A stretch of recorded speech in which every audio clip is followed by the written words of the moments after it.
Lights, welcome to the March meeting of the Nerd Council of Doom.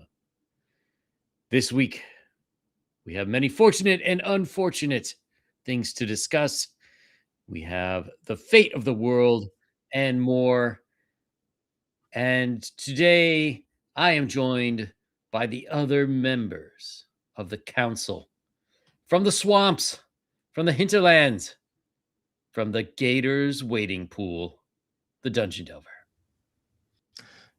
Hello, greetings, victims and other sub-creatures. It is good to see you all. Commander Yang, how are things in the heartland of America? Terrible. Good. Excellent. And from the Arctic wastes, the land where he rules the abominable and sometimes okay snowmen of the north, the Dungeon Minister. Hello. How are you, gentlemen? Well, it's... We are getting there. Yeah. That's about it. So, gentlemen, it has been a rather mixed month of progress towards world domination. But let us hear your reports. How goes it in the humid, musty hinterlands? Well, this is not so much a status report. Things are good. I was doing a power audit on our research lab down here, and I saw like a regular spike, and I just figured, it was it was the super mutants trying to keep their enclave powered and warm during the weather control machine malfunction the last couple of months, and I figured when it warmed up, things would go off, but it didn't go away, and so I went down into substructure 6, the Lambda complex, and you guys remember back in 2020, before we revealed ourselves, we had a couple projects on tap. One was the annoyance, the head cold annoyance, and of course, that got stolen by the Chinese and by the CDC, and well, I mean, it's taken us a long time to clean that up. Do you guys remember when we tested the enshittification field, and it was like a horrifyingly successful test of making everything just absolutely notifiably worse? Batteries got worse, and it compelled people to make worse computer software and entertainment and stuff like that. And we were like, wow, that's really powerful. We'll save that for a rainy day, for the real doomsday moment to threaten the earth with it. And I certainly do. We were like, yeah, let's make sure we shut that off. As it happens, funny thing, that got left on. Oh. Bill. Oh no. You had one job. You asked me to cook up the head cold, and that got out of control, and I got distracted, and it's crept out far enough that it got to Microsoft, who, to be honest, had their own enshittification field going since like the days of DOS. So we use their software. Yeah, right? And it washed over Disney pretty quick, and here we are. I'm working on cleaning the effect up, but rolling it back may take some time. My sincere apologies for the soft rollout of the enshittification field. Dungeon Minister, what have you got going on? What's happening with you up there in Canada? Well, that explains some things, I have to say, because I thought we had the frost ray down. Targeted, limited bandwidth. My apologies to the entire American Midwest, most of Canada, the Eastern Seaboard, for the wretched, lingering winter we're having. Apparently, it's been enshittified. And so now I know what went wrong. Let's not assign blame. I was just trying to cool off my pizza. I was just trying to cool off the pizza. Well, I mean, Yang, how about you? What have you got? I have had a rather difficult month.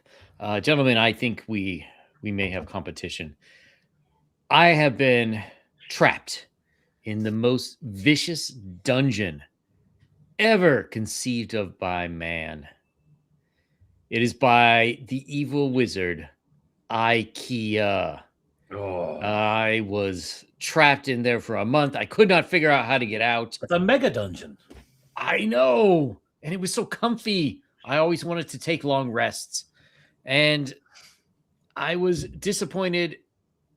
There was food stocked in there, but they promised seal. And then I come to find out seal is not an endangered, cute animal with which I could eat. It's just a word for meatballs. Yeah. It was a horrible month. Did you at least make it out with some of those little cookies? No. You get one XP per cookie if you get all those out. That's how it works. I didn't.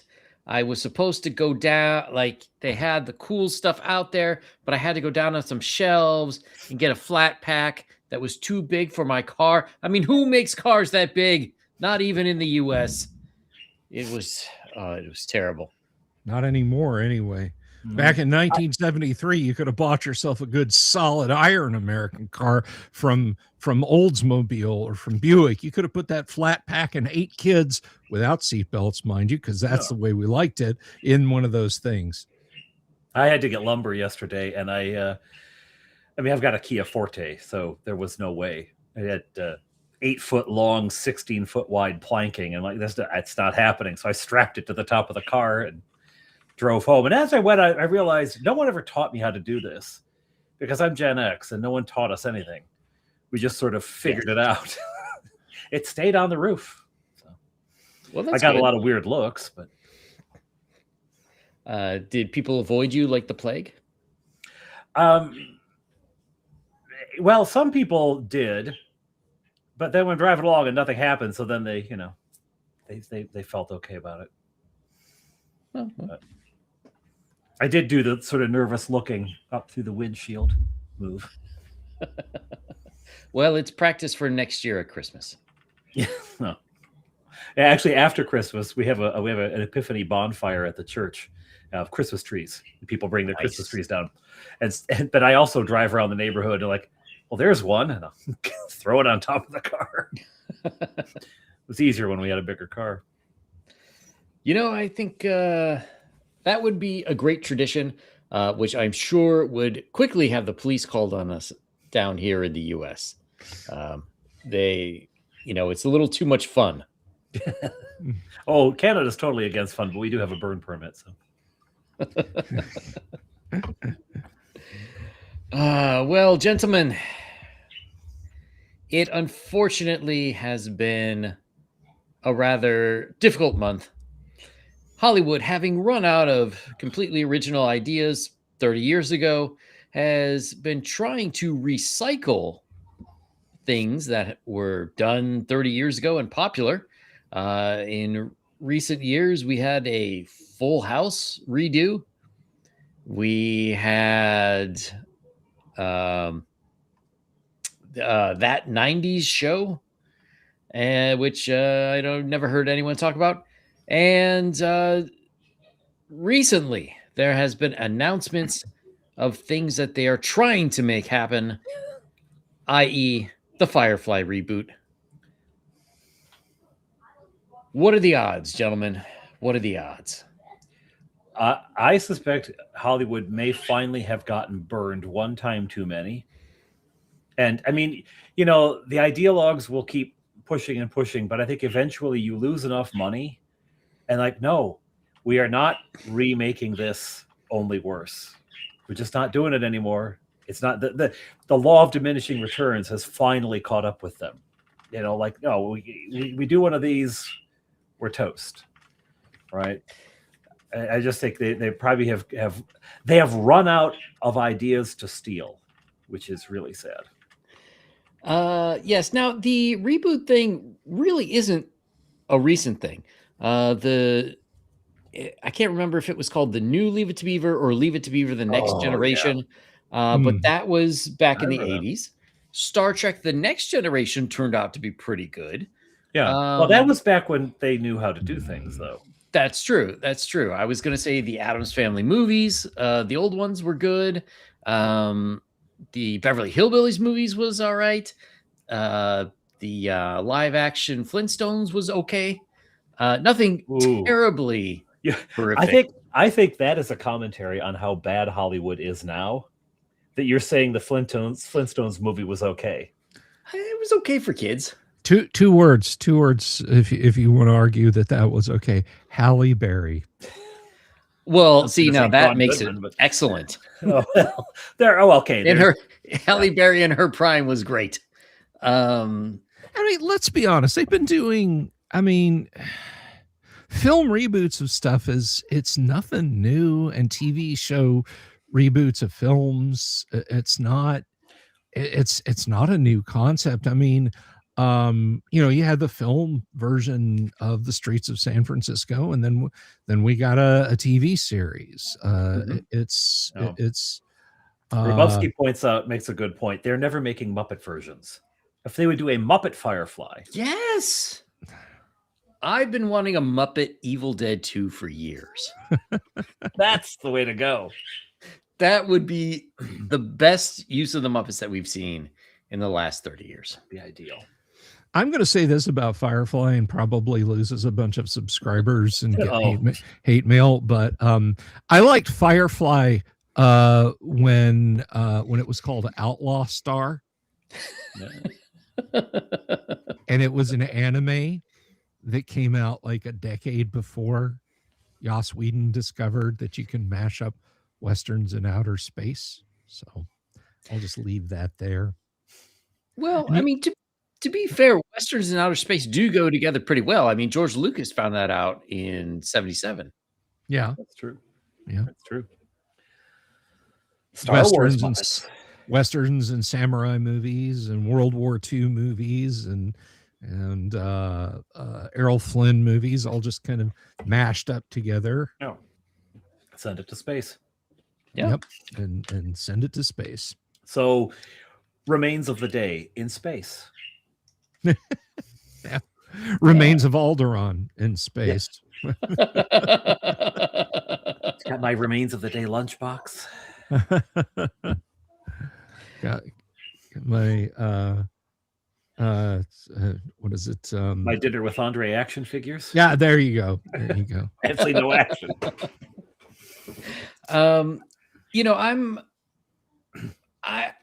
I was at the time not a big fan of Firefly, but I have since come to like it.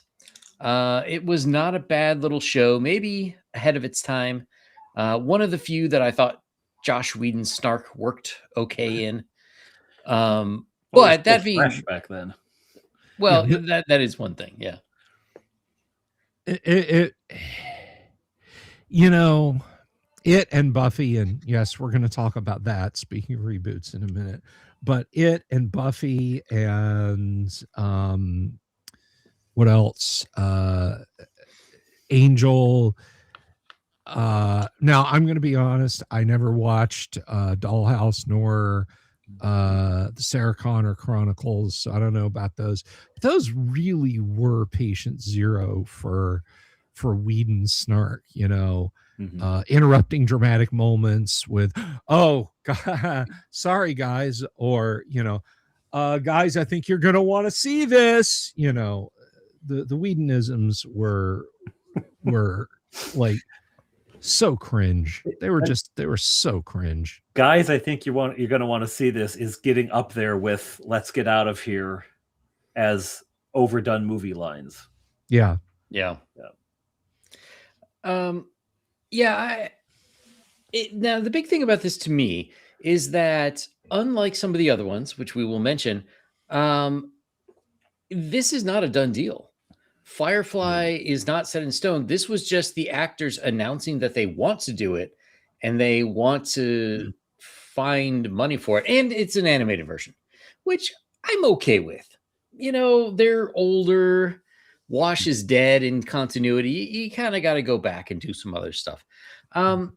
So the thing that really gets me is with all the Browncoat fans, why would you not crowdfund money to produce a pilot episode? And what I'm thinking of specifically is I know Dungeon Delver's favorite, Critical Role, where they crowdfunded money to make a cartoon of their D&D show where because nobody wanted to give them money to make it. They went to all the studios and they said no. They crowdfunded it. They got $11 million. I don't believe that for a minute. I'm sorry. I don't. You don't believe that their Kickstarter got $11 million? No, I believe their Kickstarter got $11 million. I don't believe that nobody wanted to make their show. I don't. I absolutely don't. Okay, so over here I have Hero Quest and all the basically I have the topmost tier Hero Quest crowdfund thing that you could get. This was made by Hasbro. Hasbro crowdfunded the creation of a new Hero Quest. Do you know how much Hasbro needs to beg people to donate to a crowdfunding website and see if they'll get certain things? Zero, because Hasbro has a market cap of $6 billion. Hasbro could swallow the cost requirements for this in a heartbeat. The reason they crowdfunded it had nothing to do with money. It had zero to do with money. It had everything to do with gauging interest. Yes. Hasbro kickstarted Hero Quest, not because Hasbro needed the money. Hasbro didn't need the fucking pre-orders. Hasbro could have called up a factory in Shenzhen and said, little goblins, little plastic skeletons, little wizards, and stamp out boards that look kind of D&D and put this on the playing cards. And they would have been like, right away, boss. And it would have happened. Like that. They could have had it in the States in the space of like a year.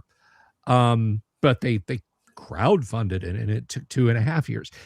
It was about finding out whether or not they were going to be stuck with a bunch of stuff that nobody wanted to buy. And there's you have to appreciate the brilliance there. That is market research that you get paid for. Yeah. That's absolutely. Like absolutely. And it's just like I've said this before about Critical Role. I think Critical Role is terrible D&D. I think it brings terrible advice to the table. I think it has been a net negative for tabletop role-playing games in general. Their grift is top notch. That is prime rib grift that they've got going, and I salute them.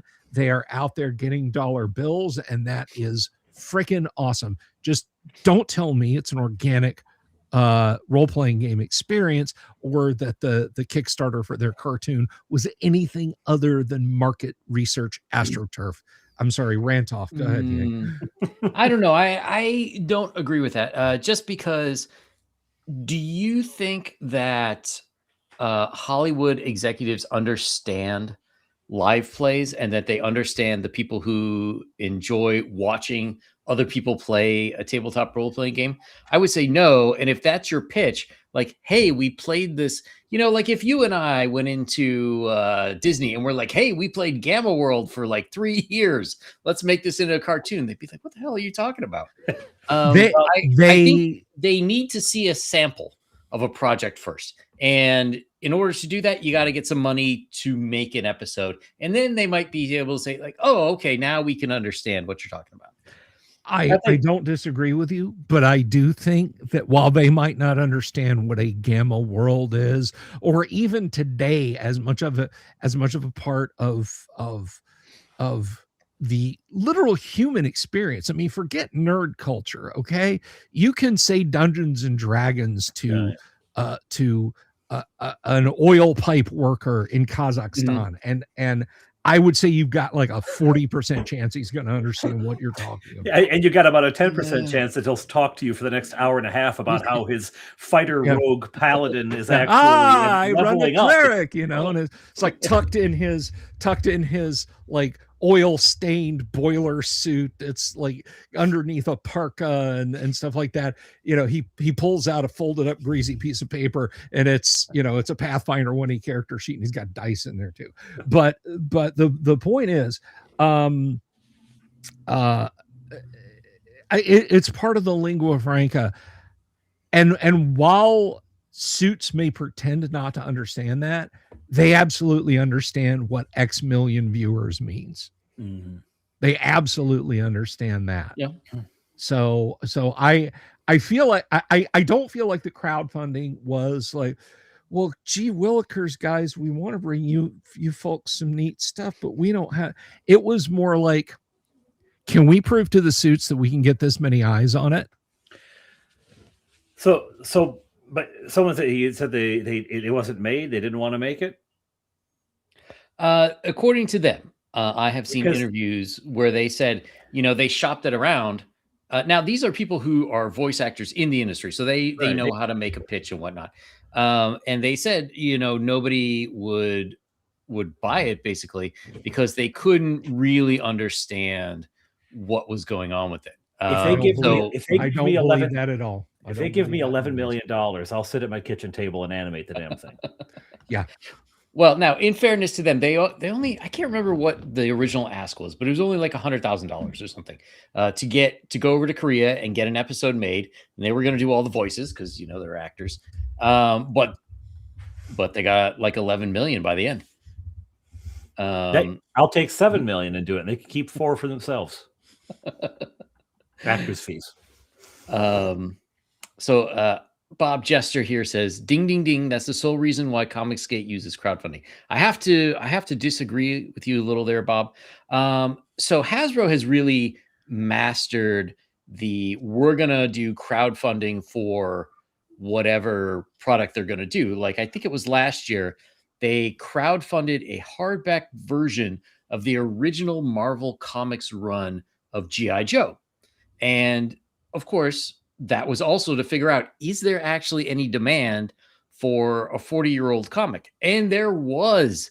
It was like $300 for like 2 hardback volumes of all the issues. And it sold like hotcakes. Comicsgate, on the other hand, clearly falls in the realm of indie comics maker. And they crowdfund because they have no money.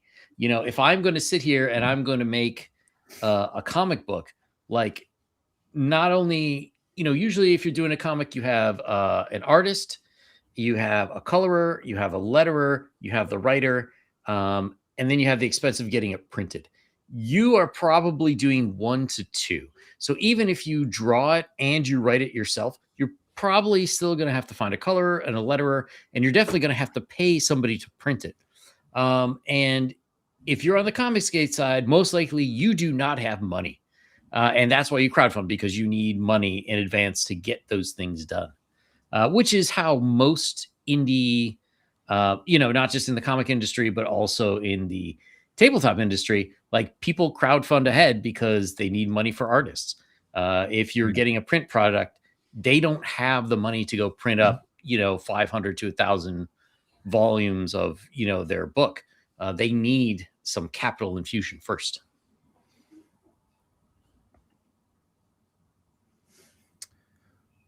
G.I. Joe Omnibus.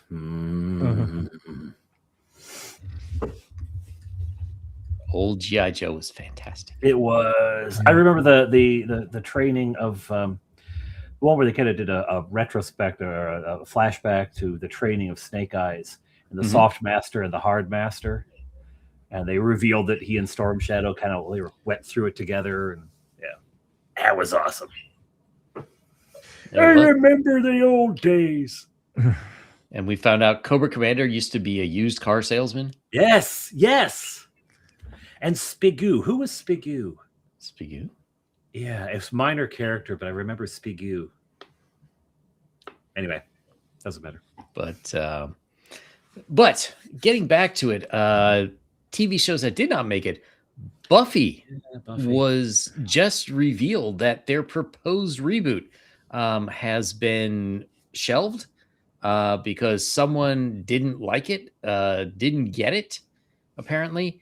And unfortunately, a couple days later, the actor who played Xander passed away, most likely making it that it's definitely not going to happen now. Yeah, that was 45 I'm sorry, 52 years young. I was shocked. According to his family, I think that merits a in memoriam. Let's bring this up, because I know a lot. I wasn't the biggest Buffy fan in the world, but as you might have guessed by my Whedon rant, but I worked with a guy who was in Buffy. I did a stage play with him. Mark Metcalf. He was also the maestro on Seinfeld, and he was the master. So he's playing the same titled character, maestro and master. Wait. Mark Metcalf. Also Niedermeyer in Revenge of the Nerds. And was in Twisted Sister, two Twisted Sister videos. I Want to Rock and We're Not Going to Take It. You worked with him. Yeah, nice guy. Wow. Yeah. He'd kind of had a deal with his wife. He could do the Hollywood thing for a while, and then she wanted to open a restaurant. So they had this restaurant outside of Milwaukee, and we worked together. That is neat. So yes, Nicholas Brendan. I'm sorry, I said 52, 54, just a shade younger than me. No, thank you, Hollywood Reporter. The lovable underdog Xander Harris on all 7 seasons of the TV series Buffy the Vampire Slayer died Friday. He was 54. He did struggle with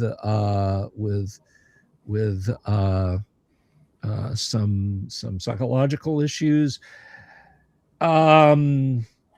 He was optimistic about the future, but he passed in his sleep of natural causes. So heartbreak. Yeah. He'd suffered a heart attack and had been diagnosed with a congenital heart defect in 2023. Had cauda equina syndrome, which had led to several spinal surgeries. He had been in a few different things, Demon Island and Unholy, starred with Amy Adams in Psycho Beach Party, and was a recurring character on Criminal Minds. So yes, he will be remembered by Buffy fans. He was an interesting character, like it said, kind of a lovable underdog, and they moved him out of the will they, won't they crush on Buffy thing pretty quick and set him up as his own independent character on the show. Kind of gave him his own space to act. So God be with him and his family. So rest his soul. It's a shame. Yep. And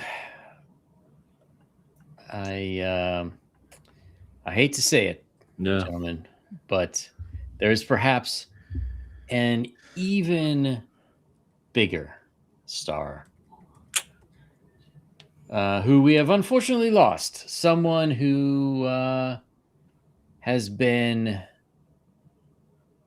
a part of the landscape of Hollywood and action cinema for quite some time. And that would be Chuck Norris. Man. Oh, come on, CNN. Oh, can't get rid of these stupid ads. Yeah, the pop. There we go. Oh, okay. All right. There we go. Whew. Yeah. So for people who don't know, Chuck Norris was the man. And as much as Hong Kong cinema really started the Kung Fu craze back in the 70s and 80s, we can sort of lay it at the feet of Chuck Norris to really popularize martial arts in America cinema. So most people, I would say these days, remember Chuck from Texas, from Walker, Texas Ranger, which was, let's say not the greatest show because Chuck was already well into his 60s and didn't move quite as well. But the man was a legit fighter. He held world championship titles many times. Bruce Lee trained with Chuck in Chuck's gym. Not to say that Chuck was Bruce Lee's master or anything, but they would train together. And we have the fantastic fight scene from Return of the Dragon. Bruce Lee, Chuck Norris in the Roman Coliseum, and a handful of chest hair. Anyone who's seen that knows what I'm talking about. Yeah. And Chuck was a super awesome guy who really believed in fitness. Most people don't know. He spent a lot of his own money in his own home state of Texas to try to improve PE classes, of all things. He got a program started where after schools, they would have some sort of martial arts teacher go in and students could train in, whether it was karate or kung fu or whatever. And that would count as their gym class credits. So wouldn't karate for gym class have been much cooler than dodgeball? Or square dancing? Yes. Yeah, but probably less dangerous than both of those. Yeah. Yes. No, that would have been awesome. And of course, I guess finally deciding to go up and be the door bouncer at the pearly gates was a good move up for Chuck. Although I will say that there was an incident when they were filming Walker, Texas Ranger back in the 90s. A very large Texas rattlesnake bit Chuck on the calf, and after just days of agonizing pain and seizures and muscle cramps, the snake finally died. I think there's no better way than we can honor the man than by providing some Chuck Norris facts. Fact number 1, Chuck Norris never feared death. Death feared the day Chuck Norris decides to stop playing nice. Death once tried to claim Chuck Norris. Now Death walks with a limp from the roundhouse kick he never saw coming. When the Grim Reaper knocks on Chuck's door, Chuck answers with a beard trimmer and says, "You're next." Chuck and Death arm wrestled once. Death now uses his other hand for everything. Death tried to sneak up on Chuck Norris.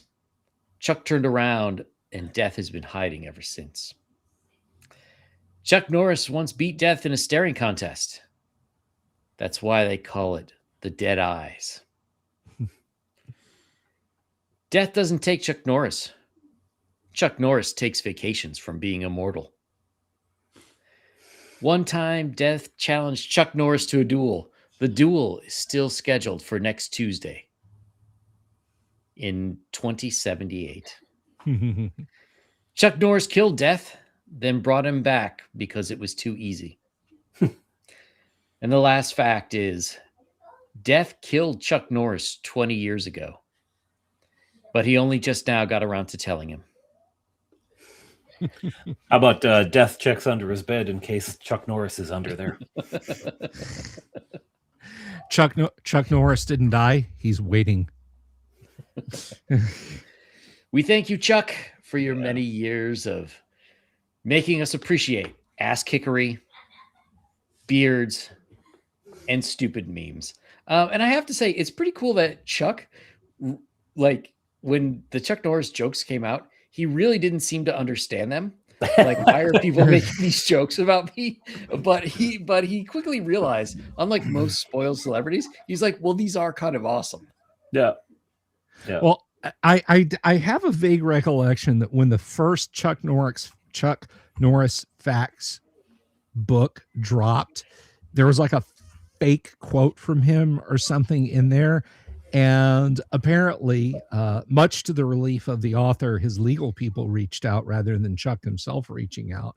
And proceeds from the book sales went from that point forward to Chuck's to a charity that Chuck was supporting. So it was kind of a tense legal moment, but then it became amiable enough. So,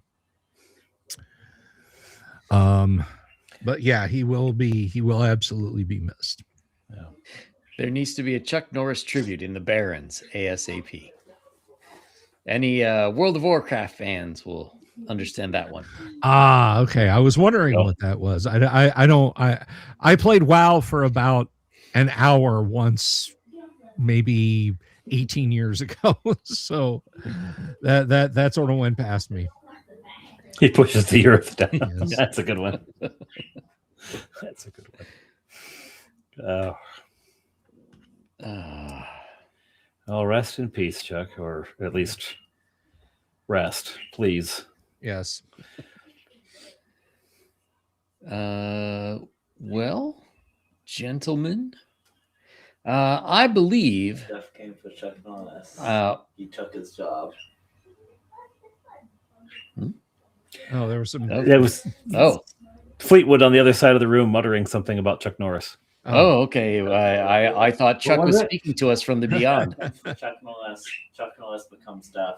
When death comes for Chuck Norris becomes death. Yes. Not mine as well. So I have heard of an event that is super secret, that only the coolest people will be there. It is, we don't need the masses. It is a great underground event. Has anyone heard anything about this? Oh, I may have. Heard a thing or two. I may have. So we have coming up. Hang on a second. I'm trying to share the. There we go. Coming up, April 9th through April 12th, we have the Great Underground Online Gaming Convention 6. That's right. It is a Discord-hosted gaming convention. It is on the April 9th through April 12th. It is a fully virtual, 100% free gaming convention. You can come, you can run games, you can play in games, you can sign up for games. We have merch. Dungeon Minister will be setting up the merch. If I'm correct about that, Padre. I will. Yeah, sure. Okay, yeah. So I need stuff. This is this year's logo. A little tip of the hat. I thought appropriate since we lost Ozzy not that long ago to go with the Masters of Reality, because yes, I figured out the warp tool in GIP, so I was able to do a Masters of Reality style Guac 6 logo. So you can get that on pint glasses, coffee, basically anything the Dungeon Minister wants it on. It will be on. A couple of years ago, they had some really like you could get shower curtains. I don't think they do them anymore though. Oh, that'd be that's hilarious. A Masters of Reality Guac 2026 shower curtain would be boss. But I'm just thinking a nice big Tracy Lesh image. Yeah, one of those for sure. But anyway, so and we are going to have panels. We're going to have an auction. That's right. I'm going to be auctioning off a wood grain OD&D set reproduction at the con. It is it's like I said, it's the 9th through the 12th, 9th, 10th, 11th, 12th, 4 days. I'm running games. I'm running Space Hulk. I'm running AD&D. I'm running Dungeon.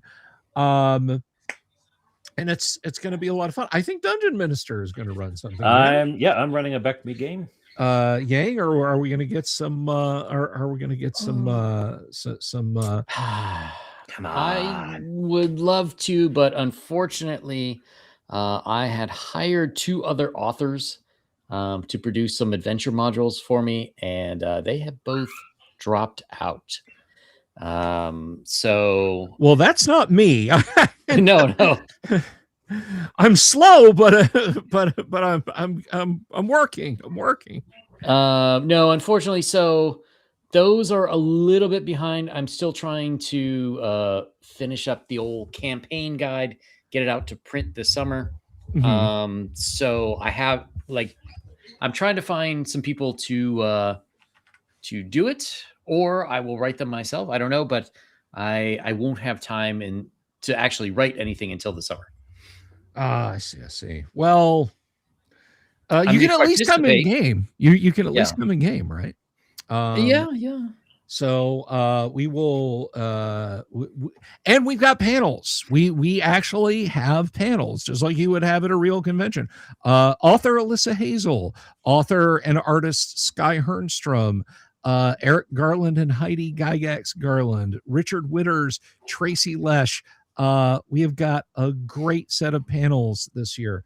So please, I ask, if you care about this kind of thing, if that's the sort of thing that excites you and delights you, and again, it's free. It's 100% free. It costs you $0. The only thing you have to pay for are snacks and such like, and then that's entirely up to you. And so I would love to see you guys out there. I will share the Discord channel link real quick, and then Yang can put that up. By the way, I think there's a question out there for you while I'm pulling this up, Dungeon Minister. I saw that. Yes, I am. I'm an Anglican priest. Yes. Are you right Anglican or left Anglican? I'm an Anglican, not an Anglicant. An Anglican. There you go. Anglican. Anglo-Canadian. All right. So I will paste this in the private chat. And there you go. So you guys come over to the Discord, sign up. If you want to run a game, subscribe to my YouTube channel. I will be doing many discussions on how to get your game set up. It's really, really, really easy. I don't want to bog our show here down with how to do it. But if you go to the Discord, you're automatically registered for the con. Like, you're in, bam, you're there. So it is it's that easy. It's that simple. You don't have to register for a badge. You don't have to pay a fee or buy a ticket pack or anything like that. Just come. If you see a game you like, sign up for a game you like, and away we will play. So it's going to be a lot of fun. We've been doing them for years now, and they're a little, they're a little kind of wild and woolly, but I'm one person. So but we have a good time. Yeah, it's a lot of fun, especially if there are games, especially older games, that you always thought like, oh, that looks kind of cool, but you've never really had a chance to play. Like, this is a good chance, especially if I know most people here are probably on the more classic D&D side, but in case we have any younger folks, if you came in during the 3.5 or some of the 5e years, why not give a chance? Give the old stuff a chance. Yeah. Yang, third edition is 26 years old, buddy. That's still younger than us. Third edition. I'd make a comment about third edition is buying its first house right now, but no, it's not. Not in this economy. It's not. No. It's still living at home with mom and dad. It's still in AD&D's basement. Yeah. Yeah. AD&D grumpily stomps down there and says, "When are you going to get a job?" Speaking of which, at whatever time there is an in-person con down in the swamps of Florida, I think you really need to find some wood panel. Yeah. For a background for everything. Your panels. If we could find shag carpet too, that would be amazing. I tell you what, if I ever get to do a real in-person convention, the sign-up booth, I will get the chintziest dark wood paneling. Yes. I'll set it up behind me. I'll get a sunburst clock or possibly a Yes. cypress stump clock. Yeah. Yes. And I will have orange shag carpet underneath it. Maybe a plant and a macrame hanging thing. Now 10 or 15 years ago, I could say, but yeah, macrame would be good too. I would say, and I'll also get like for the counter where you lean down and there's stuff out there. I would get a like a console, like a Zenith console TV to be the counter, but that's kind of coming back around as vintage. So those things, like people are buying them to do resto videos, and everybody likes analog these days. So those I can't really find those at Goodwill for the price of Please Drag Away or sitting out on the curb anymore. People are actually they want the RCA Space Command set anymore. My whole basement is decked out in that wood paneling from the late 60s to early 70s. Yes. My wife calls it our Stranger Things basement. That's about size. I had a parishioner who, she was a very, very elderly lady, and every once in a while her furnace would malfunction, and it was just a switch needed to be flipped on it, but she couldn't do it. So she knew I was at work. She knew so she'd call me and I'd go over and go down to the basement, turn the switch on. But it was, you walk down those stairs, wood paneling, the bar, with the mirror behind it. And the mirror it had that marble veining in it. So it was the yellowish marble veining against the mirror. Oh, it was classic.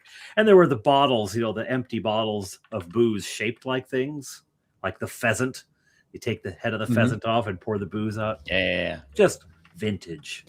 And a TV the size of a Cadillac in the corner. It's brilliant. Yeah, I think if there's a waiting area at the in-person guac, we have to have an old CRT TV with Pong for people to play while they wait. Pong. At ClareCon, we did have a it wasn't vintage, but it was a video game, not replicator. What is it called? Emulator. Thank you. Yeah. And we had Joust. We had nice. The elf needs food badly. Gauntlet. Gauntlet. Yes. Sorry, brain not work. Mouth detached. But yeah, it's all these games. So that was kind of out in the hallway as you go in. So people were out there, banging away, playing Gauntlet and stuff. Nice. Yeah. So hopefully, we'll have a good turnout at Guac. And we may have as many as 20 or 30 people there at this one. That would be nice. And then hopefully that will push us towards an in real life Guac. We are currently sitting at, let's see, 9,659 subscriptions on the Delver's Dungeon. And when I hit 10,000 is when I initiate the process of creating an in real life convention. It's like the day it hits 10,000, don't hop on a plane to fly down. It's going to be a while for me. I just got to see, what's going to happen. Do I actually get 10,000? Does it constantly sit in the high 9,000s? Do I get the cancer diagnosis? What's going to happen first? Well, you get to 10,002. And then everyone flies in and it dials back, it rotates back and I just send everybody home. Nope, it's 99.98. You guys got to leave. Get out of here. Get out of my basement. Yeah, I already called the sofa, by the way. So just in case anyone's wondering. Yeah, one thing I want to emphasize, it is not at my house. If anyone shows up at my house, you will be in trouble. Mrs. the Dungeon Delver has shoot to wound instructions. We're setting up a marquee tent in your backyard, dude. That's right. That's where we're having it. Is it a Bismarcky tent? Some beatbox? Ooh. Be parking up and down the street. Your neighbors will love it. Yeah. Well, you'll have to deal with the bears and the coyotes that also live in my backyard. So good luck with that. We'll show them what's what. So yes, that is going on, and thank you for letting me have the talking stick on that game. Speaking of role-playing games, though, and conventions that are going on, did you guys know that GaryCon was going on right now? I had heard. Yes, GaryCon is happening right now, and I don't want to grab the tiller yang. Do we want to talk about that a little bit? Yeah, go for it. So the big thing out of GaryCon is, and if you don't know, GaryCon was originally a salute to Gary Gygax because it was on or about the time that Gary passed away, which I'm more about let's celebrate somebody's birthday than their death day, but. Well, as the priest in the room, I'll just say that one's death is one's birth. Fair enough, Padre. Fair enough. But no, so yeah, it started out, and all the leadership of GaryCon worked with Luke Gygax were guys like Tim Kask and Steve Marsh and Skip Williams. And if you're scrambling for your TSR era RPG books, you're going to recognize all of those names. And then I guess Luke decided he didn't want to work with them, so none of them really have anything to do with the con anymore. And it's more now about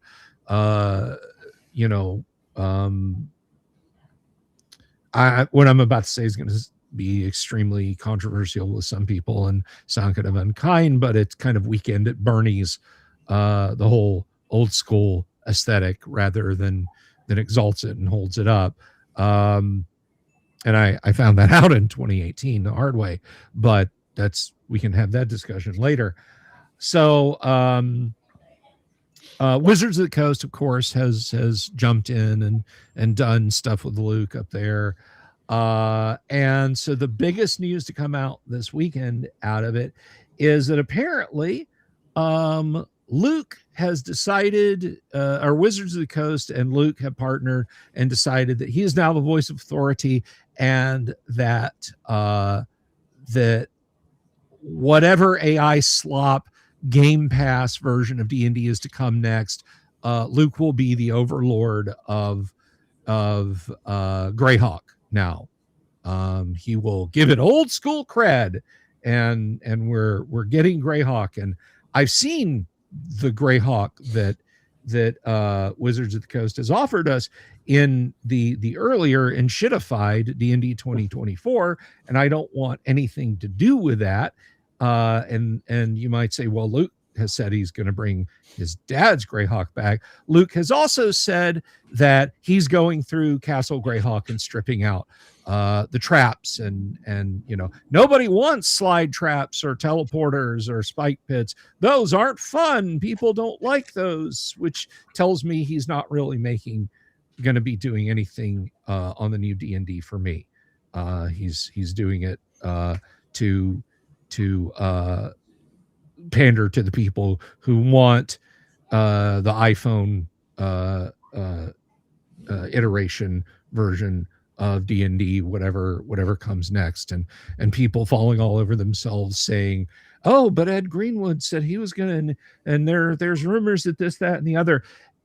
Even if Hasbro hired Luke and Ed Greenwood, they are still going to hand out marching orders. We are not going to get a D&D. We are not going to get basic D&D. We're not even going to get like late 2E D&D aesthetics. We're going to get D&D 2026 or 2027 with a veneer of this legitimacy of having the name Gygax and having the name Greenwood associated with it, until or unless I see AD&D in the Creative Commons, which they teased 2 years ago.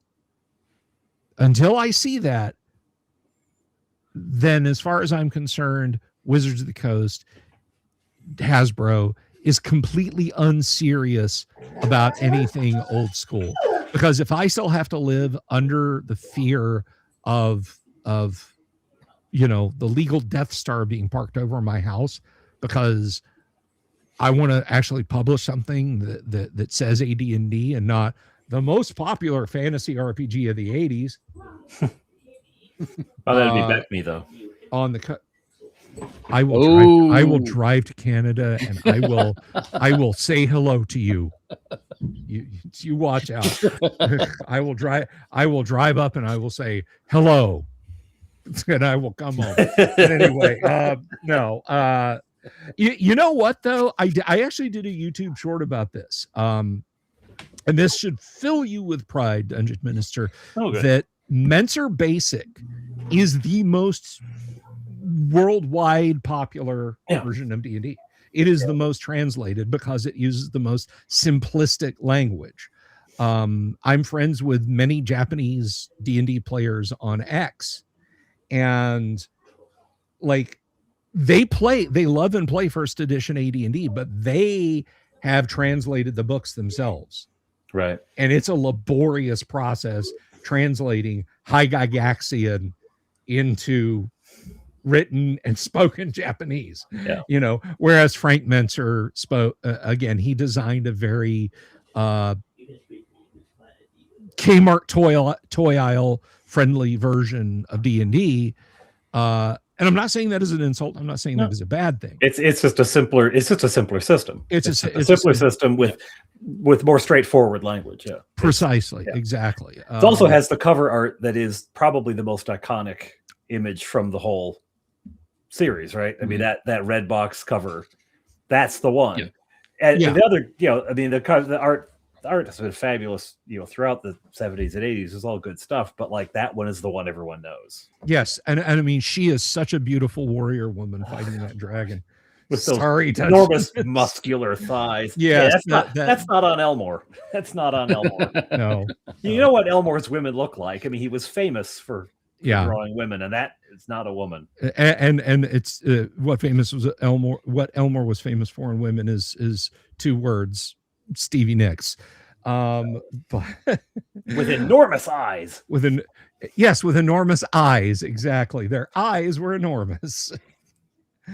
But no, so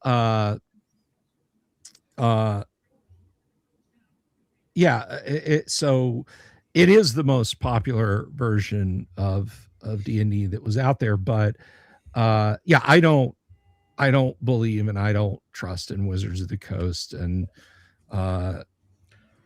that's just my take on it. I'm still stuck in the mud on why are you redoing something that was done so well? Like, just as you say, release it in the Creative Commons. Why retread this particular? I mean, to be a little bit fair to WotC, Careful. I think a lot of people wouldn't necessarily, like, let's say people who are playing 5e, one of the 5e versions, wanted to try it in the Greyhawk universe. I think it would be kind of difficult for them to convert everything by themselves. It can be done. I'm not saying it cannot be done.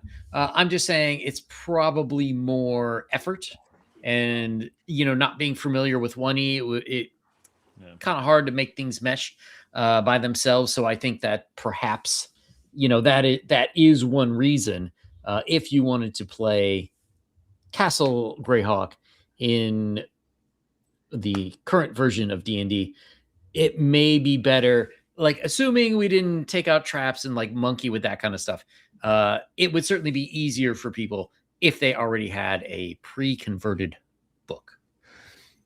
I just feel like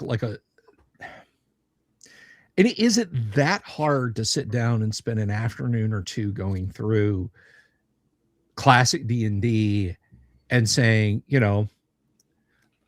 Lord Yang Yan Zhao is armor class 15 and attacks with advantage parentheses, Lord Yang Yan Zhao is armor class 5 and always attacks at +2 due to strength and dexterity. Close parentheses. Yeah. Is it that hard to do? And then just to put a little yellow stripe, compatible with all versions of Dungeons and Dragons. You know, I don't think it is, but it would still behoove, you know, WotC at some point to do that conversion so that people don't have to do it themselves. Yeah, no, it absolutely would. And I mean, you know, I hate to sound like I'm playing favorites here, or to be clear that I'm denigrating Luke, because I'm not doing either thing. But I've worked with I've worked with Gaxine Games, with Heidi and Eric, doing conversions. They don't have a problem doing it. Yeah. You know, that they know that their target, primarily the 5e, probably outsells the old school by a good margin. Yang, I'm working with you. You know, so it can't be that difficult. It just can't be. Yeah, and I mean, I don't fault, like, let's say that this was all good faith, done in good faith. I would not fault WotC for wanting, and I don't know that updated version is the right word, but a version that is compatible with the current version. You know, that makes sense to me. You know, now then you get into stuff like removing traps and like, well, why? Right. That's the whole point. Keep it the same. Mm-hmm. Yeah. It's that what you said, the taking out the traps, and no one wants sliding traps. What? How much? Presumably, he's talked to people who play D&D, because that's the cool stuff. So I have a theory. And I have had Heidi Gygax on my live stream, and she has told me that one of Luke's first characters died to one of the spiked pits in the Tomb of Horrors. And it was a ranger character that he liked a lot. And he cried and asked his dad, asked Gary, to make it not happen. And Gary's like, no, I'm sorry, your character's dead. And Luke cried. I think that's why. Luke said he was taking the trap. I think he did. You know, it's a very great Santini-esque moment of screw you, Dad. Wow. That's my that theory. would be funny. But so, like, putting motivations aside, I am curious that your guys' opinion. Let's say that you have young kids and they're mostly playing the current version because that's where their friends are. Would it be worth it for you as a dad to take, like, hey, I love this adventure as a kid, but use the current rule set for it? My first move would actually be to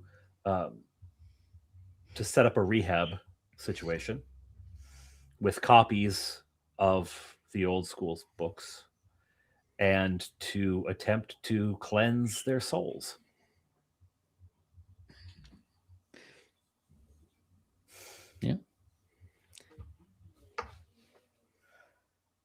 Yeah, I mean, that. I get it though. I mean, like, there's a whole population out playing the new rules, and they want something that they can just, well, they want to put it on the shelf with and frankly make money off of it, which is no problem. That's what companies do. That's what they're designed to do.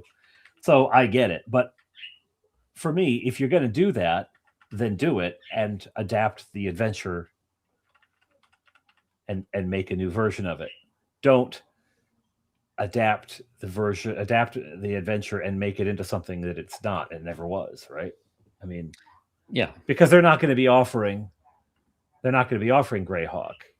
They're going to be offering Greyhawk Light, you know. Yeah, that makes sense to me.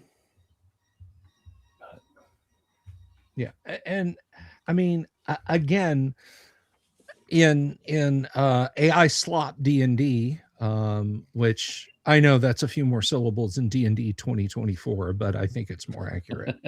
But in ED&D, let's call it that. The E is for enshittified.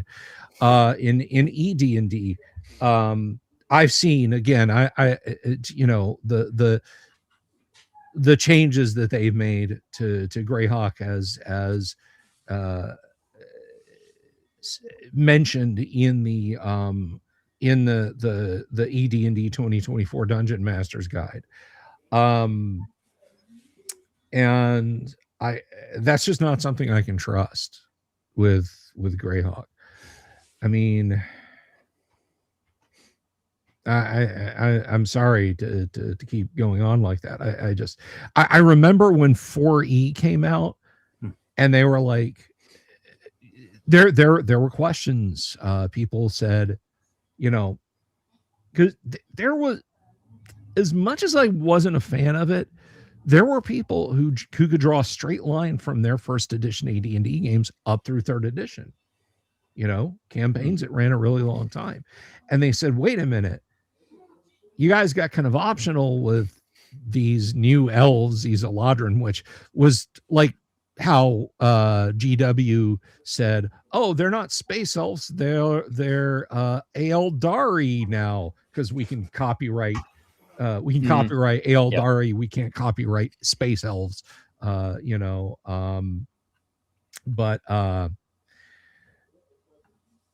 you know, so now there's the Eladrin and there's all this and there's all that, and wizards and people who are like, I've had a Greyhawk campaign running for like 27 years now.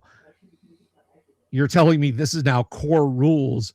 And their response was, well, they've always been in your Greyhawk campaign. Just let your players do it. And I'm like, that's no, no, I'm not. You're not reaching into my table and retconning my freaking game. And we're just going to see more of the same, you know. Oh, well, you know, the mayor of Greyhawk, or, you know, the syndics of Greyhawk have always been, you know, a rainbow coalition of socialists. Wait, what? You know, I just feel like more of that's coming down, regardless of what you might want to do for story arcs, which you're also free to ignore. But yeah, I don't know. I've spoken my piece on it, and until it's in front of me, I don't know how I'm gonna feel about it. So, well, Fleetwood is not Fleetwood. Magoo rather is expressing his dissatisfaction with it all over the place. Well, I'm with Magoo. I'm absolutely with Magoo on the topic. Well, so this brings up a sort of broader question about WotC in general. No. Is it possible that they are trying to either walk back some of the decisions that they've made, let's say in the last 10 or so years, or are they nope. Sorry, hit that twice. Or do you think that maybe they're not trying to walk back D&D in general? However, they are trying to get some of that older audience back. Well, you mean cynically, this was the survey that went out recently, and probably most people have seen that. Cynically, you would say it was not ever intended to find out what people want or to set a new direction. It was intended as marketing, testing limits, similar to the Kickstarter thing, right? That this is not them actually looking for responses. It's marketing. And I mean, I went on, I clicked through, and I used almost every character available in that open field. They have a bunch of sliders you can set, and I mean, it's self-defeating because all the sliders say are preset to going in the wrong direction do not enjoy. You're supposed to drag it out. I think usually when you see those, they're in the middle. Yeah. You know, and it's like they were. Hats off to them. They went out and cut the switch, and they did not bring back a little one. No, they did. And then there was an open text field where you could any other comments, and I used almost every character that you were allowed to. Like, I don't know what the character limit was, but I went right up to it. It was 500 words. It wasn't even characters. It wasn't even characters. 500 words. So if you were rather loquacious in your verbiage, you could fit a lot in there. That was spasmodic. That was frumptuous. Yeah. So and what it comes down to though is like, I feel like the old school guys were going on there. We're going fill out the survey, say, this is what we're looking for, and it's a little bit like we're going to the banana salesman and saying we need apples. Dang it. Like they're not selling apples anymore. They stopped selling apples a long time ago. And we're just going there looking, but where are the apples? And like, have some bananas. How about apples? How about plantains? No, apples, a banana. Like, I just feel like that we're, it's not, I filled the thing out, but I don't know. Oh yeah. These things are they're pissing in the wind. It just gets you wet and makes them laugh. No. I filled it out too. I filled it out too, and I vented my spleen in the little text box, and nothing's going to get done about it. And they're going to cherry pick the data and say, "Oh, it looks like you guys want some old school settings, but you think the rules are headed in the right way." That's what's going to come out of this. That is unquestionably. Absolutely. We're still going to have Mexicorks. We're still going to have Purple Drow. We're still going to have we're still going to have alignments getting backgrounded. We're still going to have fighter, like every class has a repertoire of spells they can cast. It's the enshittification will continue until there is no more. But one thing I can tell you, and this is happening across media, this was found out, and I didn't know if we wanted to dive too much into this. 1348 ex voto found out the hard way. These people that get out on social media and howl and gibber and throw their feces at computer screens, they don't spend money. Yes. The people who demand you change your stuff to fit the modern audience don't spend money. They do not. They absolutely do. 1348 ex voto has at its lowest had 128 people playing. At its peak, it's had around 400 playing. And no, it's not the chuds. It's not the maggots. It's not it's not the right wing Yahtzees. It is the fact that the game is garbage. It's garbage. It only got traction because the publishing company decided to go out and own the chuds, because another game dev said, no, my game is set in medieval Europe in a realistic context, and your character has these choices of relationships. And so the devs of 1348 ex voto jumped up and said, well, our whole game is about lesbian knights. And you had the soy jack cheering it on, and it got wish listed 250,000, and 400 people have played it. 400 people. So that's what they're finding out, and I sincerely hope, for their sakes, that Wizards of the Coast, that Hasbro has finally understood these people don't spend money. Yeah. Yep. Well, I am wondering, let's say at some point it gets turned around, how would you remake it, other than at this point to release a 6th edition so we could just all kind of forget about the 5.5e, much like we've forgotten about 4. And, remake it sort of more in an image of somewhere between BX and 1E. You don't even have to do that. I mean, a new edition can be whatever they want, Yang. Mhm. It can be whatever they want.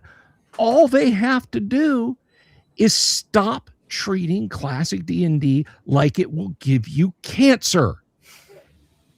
All they have to do is back down off of, Arnis and Gygax are racist, sexist, and then put classic D&D, whether it's Holmes Basic, Moldvay Basic, BECME, AD&D, 2nd edition, put it in the Creative Commons and let people develop for it. Yeah. That's it. That's all they have to do. That's literally that. And that is zero work. That's maybe 2 weeks worth of work for some legal interns to comb through those old editions and make sure that they're not stepping on too much too much stuff. Okay? That's it. That's all they have to do. That's all they have to do. You know what? If I go out in the field and I find the frame of a 70 Nova, literally just the frame, and I'm like, holy shit, that's a 70 Nova frame, and I bring it to my house, there's a dozen car manufacturers I can buy 70 Nova parts from and build a 70 Nova and drive it around. Because General Motors understands that letting other people make parts that you can build whole cars from is more profitable than treating those companies like they're criminal enterprises and stuff that they haven't touched in half a century can make them money. If they can figure it out, why can't Hasbro? Why can't Hasbro? Don't want to. Because I and you're right, Dungeon Minister. They'd have to admit that they were wrong. They'd have to admit that their modern audience are the right ones. So, well, I do think that one day the ship could be righted. However, there's going to have to be like a clean sweep over at WotC, or maybe one day some company will buy the IP from Hasbro, and make gaming great again, so to speak. But you're not going to see that without a full redux of the people who work there. I think in its current shape, it's just not going to be possible. Yeah. The other announcement, Tolomika says they're going back to the module format for adventures. Good for them. That actually is good. I mean, I would say because it's absurd, the encyclopedic level of heft to those books. I mean, I think it would be good too, the module level, just because they should be much cheaper. So something to mix and match. I think campaign settings are just fine. You want to set it in Dark Sun or Greyhawk or Barovia or wherever. But yeah, I think the individual module will be where it's at, and then later on you just print a collected version. Yeah, I mean, this is kind of an odd swerve, but I thought I still had a 5e book, but I guess I got rid of it, which is fine. But what was that? The last cleansing when we did the exorcism. Yeah, but I mean, this is the now one of the now out of print Goodman games here. One of the now out of print Goodman games. Classic remastered things, but this is the size of module that they were putting out, and this was $50. Hmm. This was $50, and this is 4 or 5 years old. Nobody has that kind of money to spend on an adventure anymore. Nobody has that kind of. Bring back the days of I can go in and spend. Now, when I was a boy, you know, it was 5 cents for a module, and you had change left over to take the streetcar to Shelbyville, where you'd catch a ferry to New Haverbrook. But you know, it was $4.99, and I guess today $12.99 is the new $4.99. Yeah. Well, even $20. Hang on. But well, I agree with you. You know, part of the problem with the hobby is eventually it becomes too expensive. And we're not just talking about crippling dice addiction. All the books become expensive. All the accoutrements become too expensive. So I really think that getting back to something that younger people, like teenagers, can do for relatively cheap is a bonus. Now, I will say too, the other problem with a lot of the modules that they were releasing for the various forms of 5e is that there really wasn't much you needed in them. There wasn't any interesting catch, any interesting play, weren't new interesting monsters or items. You know, there might be like 1 or 2 things per book. But you know, that was that. They from 2014 5e, they probably had like a good 2 years of putting out good settings in thicker books, and then after that, it's all kind of you know, you really don't need or particularly want any of them. Yeah, and it's this might seem like a simple thing, but scale was a matter. You know, the hardbacks were like an inch thick and heavy. Yeah. You know, and from a bookseller standpoint, do you want 5 of those things on a bookshelf that are $60 a piece? Or would you like 70 of them on a bookshelf that are $10 a piece? Yeah, I know which I'd like. The other thing is what they used to do. I mean, it was a simplicity. They'd have, you know, those little modules, but they'd have them in a series. So if you wanted that sort of complete comprehensive look, you just get all the B's, you get all the G, you know, you get everything in the series, and then you've got the equivalent of this big honking thing. But you didn't have to get the big honking thing if you just wanted to play, you know, the Keep on the Borderlands. You didn't care about Horror on the Hill. You know, you just get this one. Yeah, exactly. I mean, if somebody had gone to Gary and said, "Hey, what if instead of, you know, you just buy Keep on the Borderlands, what if you had to buy all 12 basic modules in a book this thick, and it was $30, which in 1980 would have been prohibitively. They'd have chased you out of Lake Geneva with torches and pitchforks. Yeah, will be absurd. Yeah. Well, the other thing too is I think just from my experience with talking to people like have a hybrid homebrew / module campaign anyways. So, you know, if you're looking for modules, you just want the few modules that will fill out whatever you're doing in your homebrew world. A set piece within the, you know. Exactly. Like, oh, I need a fun thing to do in a desert, or I need something for, you know, pirate combat. I'm watching the comments and I can hear the tapping, and I know Bill's just furiously.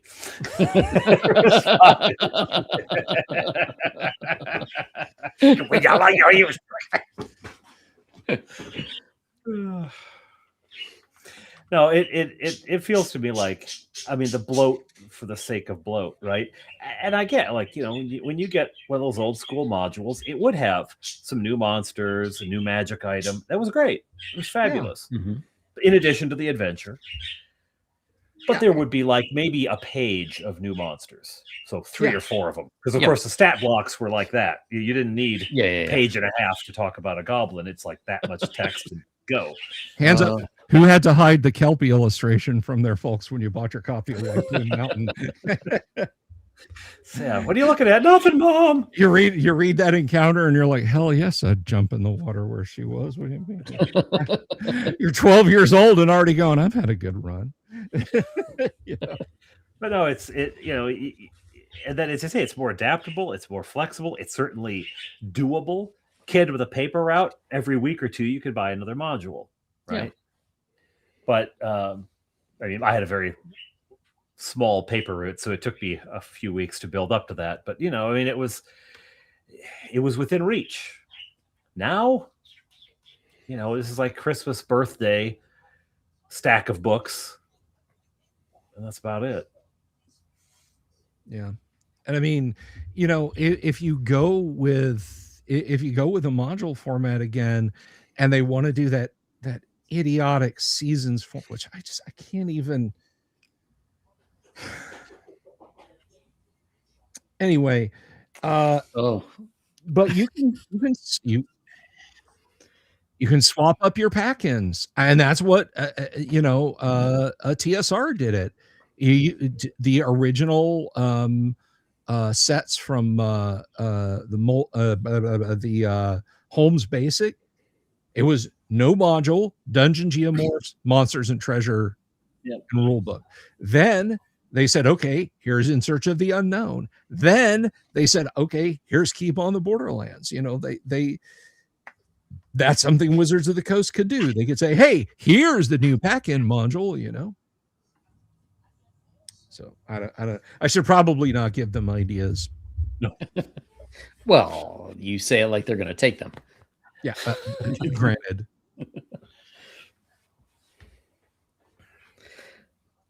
Well, gentlemen, have we anything left to discuss for this month? Well, I mean, I other than Bob Jester's home life, what's going on with Bob Jester? Bob Jester's butt. Oh, naked women on horror. Well, Bob, that's we'll be praying for you. But do we want to hold off on summer movies till next month, gents? Perhaps. Let's give it a dedicated. Yeah. There's a couple coming up that I'm really keen on seeing. But interesting.